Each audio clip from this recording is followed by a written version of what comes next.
Aqui estamos, mais uma vez, no Grupo Espírita Fraternidade, em Brasília, e com muita alegria vamos refletir sobre o capítulo 120, Nos Domínios do Bem, do livro Palavras de Vida Eterna, psicografia de Francisco Cândido Xavier, e o Espírito é o nosso querido Emmanuel. Todos os itens deste livro inicia-se com um capítulo, com um versículo do Novo Testamento. Esse daqui, por exemplo, trata-se de uma das epístolas de Paulo a Filemon, que diz o seguinte: mas nada quis fazer sem o teu parecer, para que o teu benefício não fosse compor obrigação mais espontânea. Nós sabemos que Paulo divulgou a boa nova aos gentios. Ele saiu do grupo, do núcleo dos judeus e saiu a divulgar a doutrina de Jesus por todo aquele recanto. E cada cidade que ele ia, que ele parava, que ele ensinava, ele deixava instituída uma célula de trabalho, de estudo, de assistência aos necessitados, de acolhimento. E cresceram tantas essas comunidades, que Paulo começou a ter dificuldade de estar presente em todas, para que pudesse orientar e auxiliar adequadamente, devido às distâncias, devido às dificuldades da época. E em Corinto ele estava muito preocupado, buscando soluções de como fazer esse acompanhamento, essa orientação aos irmãos distantes. E aí buscou a oração, buscou auxílio do alto. E Jesus aparece para ele. Vejam vocês a grandeza do trabalho que Paulo desenvolveu. E Jesus lhe sugere buscar ajuda junto aos poderes do Espírito. Olha a força dessa afirmativa.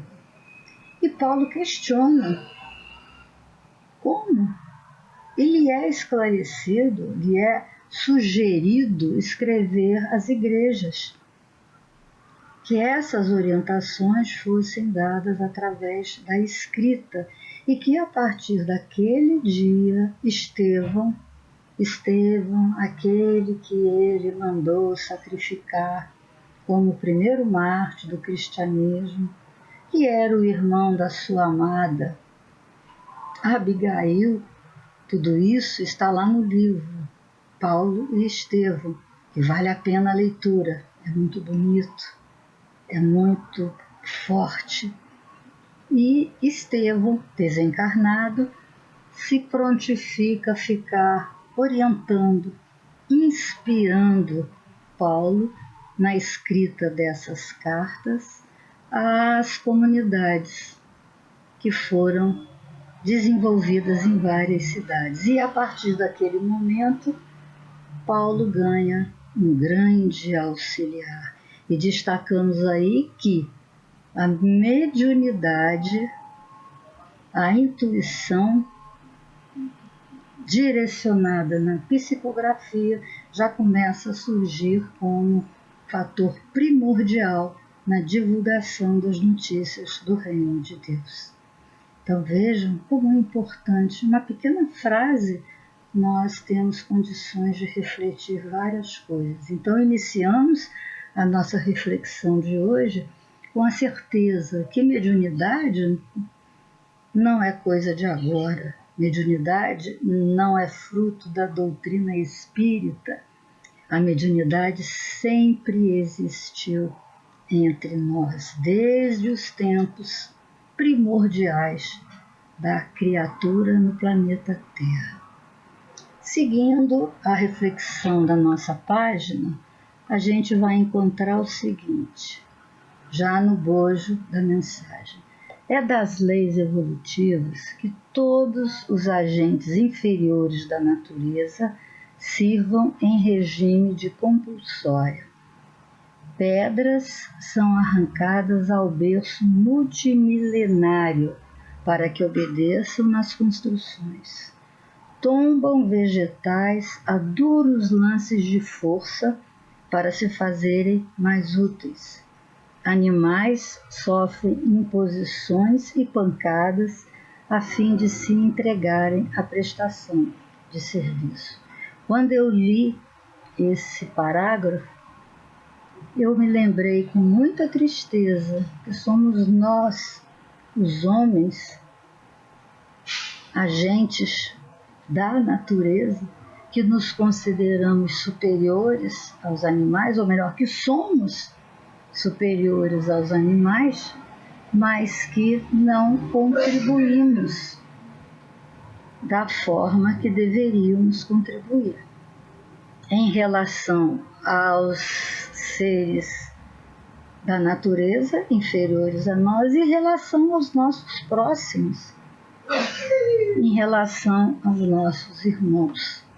E aí a gente encontrou na questão 593 do Livro dos Espíritos a seguinte pergunta que Kardec faz aos espíritos da codificação. Poder-se-á dizer que os animais só obram por instinto, só trabalham por instinto? Ainda aí há um sistema. É a verdade que na maioria dos animais domina o instinto, mas não vês que muitos obram denotando acentuada vontade e que têm inteligência, porém limitada? Então aí dá uma ideia muito clara do processo evolutivo do princípio espiritual. O princípio espiritual passa por todos os reinos da natureza e vai evoluindo, como tudo no nosso planeta Terra. Tudo evolui, tudo melhora, tudo engrandece o trabalho de Deus. E a gente pode ver isso quando na nossa casa tem um cachorrinho, tem um gatinho, e que quando o dono chega, principalmente os cãezinhos, fazem festa, recebem bem, acolhem aquele ser que para eles seria como se fosse um totem, um deus, poderíamos dizer assim. E a gente percebe a inteligência limitada, mas ela está ali.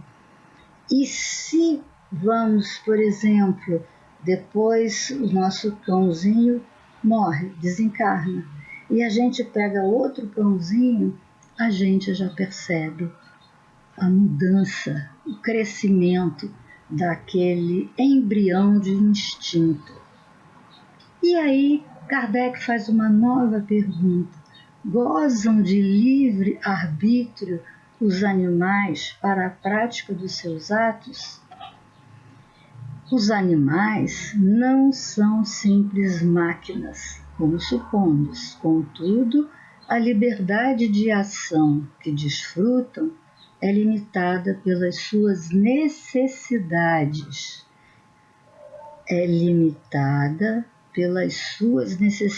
A sua liberdade de ação, e não se pode comparar à do homem. Sendo muitíssimos inferiores a este, não têm os mesmos deveres que ele. A liberdade possui-na restrita aos atos da vida material. Então vejam como a natureza é perfeita. Vejam como é que o nosso Pai, como é que Deus nos provê de alegrias intensas. E ainda fala mais na 602. Os animais progridem como o homem por ato da própria vontade ou pela força das coisas?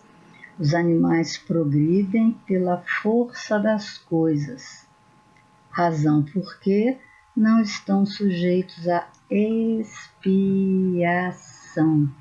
Então, a evolução dos animais acontece por forças naturais, sem haver a inteligência ali trabalhando. Então, por conta disso, eles não estão sujeitos à expiação. É importante que tudo na natureza se encadeia por elos que ainda não podeis aprender. Assim, as coisas aparentemente mais díspares têm pontos de contato que o homem, no seu estado natural, atual, nunca entende, nunca chegará a compreender. Aí, gente, nós percebemos como a natureza é perfeita. O princípio espiritual vai evoluindo, evoluindo, evoluindo, até o momento em que ele chega no estágio que ele recebe a capacidade de pensar, de raciocinar. Com essa capacidade, ele tem condição de escolher, de trabalhar as suas ideias. E esse trabalho pode ser bom ou não. Mas aí Emmanuel continua no seu texto. Alcançando, no entanto, a razão por atestado de natureza própria, foi o que eu falei, o espírito é chamado ao livre arbítrio por filho do Criador que atingiu a maioridade da criação. Então, Emmanuel, aqui nessa frase, está afirmando que quando nós recebemos a possibilidade de escolha, a possibilidade do livre-arbítrio, nós atingimos a maioridade da criação. A maioridade da criação. Chegada a essa fase, ilumina-se pela chama interior do discernimento para a aquisição das experiências que lhe cabem realizar, de modo a erguer seus méritos, podendo, em verdade, escolher o caminho reto ou sinuoso, claro ou escuro, em que mais se apraza. Vejam como é importante o momento em que a gente adquire esse livre-arbítrio. Nós não conseguimos definir ou enumerar que momento é este, porque cada criatura, cada ser espiritual que foi criado simples e ignorante chegará nesse momento, nessa fase, em um momento próprio. E nós percebemos que a ação dos espíritos sobre a nossa existência, ela é tão sutil, mas ela é tão cuidadora, tão envolvente, que a gente não precisa. E por que eles não fazem essa orientação assim, ostensivamente? Por que isso? Por exemplo, Jesus poderia ter se materializado diante de Paulo e falado, escreva. Mas não. Foi necessário que Paulo orasse, foi necessário que ele trabalhasse a sua intuição para que ele fosse orientado. Orientação essa que poderia ser aceita ou não pelo livre-arbítrio do Paulo. Então a gente percebe que a orientação dos espíritos, ela é regulada de maneira que não nos atrapalhe no nosso livre-arbítrio. O mais importante é que nós tenhamos responsabilidade nas nossas escolhas, o que é necessário para que possamos exercitar nossas forças, sem o que seríamos como criança, a quem não se consente que ande sozinha. Como é que a gente faz com a criança? É importante a gente analisar quantos tombos nós levamos para aprender a andar. Muitos tombos. Eu acredito que mamãe e papai em nenhum lugar tenha contado esses tombos. Mas vocês já repararam que cada vez que o bebê cai, ele se levanta? Ele não desiste? Ele vai nas diversas tentativas até o momento em que ele consegue ficar de pé, primeiro segurando e depois, com os exercícios, com o esforço, ele caminha por si só. Então nós, homens, precisamos de auxílio, sim, dos espíritos, mas nós precisamos de, através da nossa vontade, nos esforçarmos para atingir o nosso objetivo. E se a gente tivesse, como eu falei, claramente o amparo de Deus, nós não faríamos nada, que a gente teria a certeza de que os espíritos nos auxiliariam, nos aconselhariam, dariam todas as respostas que procuramos, então nós não precisaríamos de fazer absolutamente nada. A ação dos espíritos que vos querem bem é sempre regulada de maneira que não tolha o nosso livre-arbítrio, porquanto, se não tivéssemos responsabilidades, não avançaríamos no nosso processo evolutivo. Não vendo quem nos ampara, o homem confia nas suas forças. Sobre o homem, entretanto, vela o auxílio do seu guia espiritual, do seu protetor espiritual, e de tempos em tempos lhe avisa, advertindo do perigo. Eles não nos apontam soluções, eles sugerem, e no momento de perigo nós somos advertidos. Então vejam vocês como a responsabilidade é importante para o nosso crescimento. Mais uma vez, retornando ao livro, no outro parágrafo, sugere que a liberdade íntima e pessoal de que dispões para fazer o bem, amplamente ilimitada, constantemente. Então aqui, o alerta de Emmanuel já é nos falando que para evoluirmos, para crescermos, para trabalharmos bem o nosso livre-arbítrio, se faz muito importante a liberdade íntima e o trabalho. E quando ele escreve a Filemon, Paulo escreve a Filemon, mas nada quis fazer sem o teu parecer.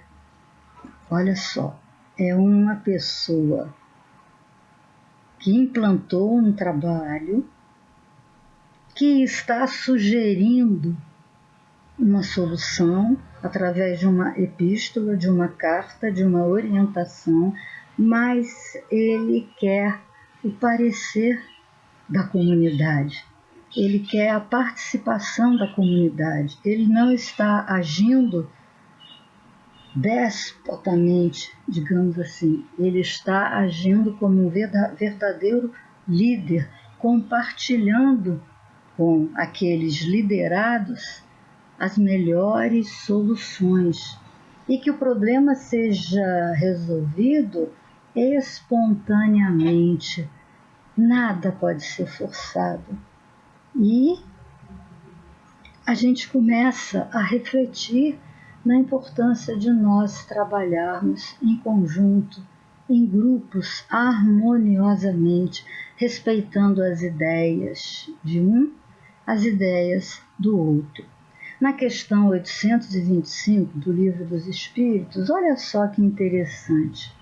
Haverá no mundo posições em que o homem possa jactar-se de gozar absoluta liberdade, tipo assim, eu sou o líder, eu sou o chefe e eu vou fazer o que eu quero. Mais ou menos isso.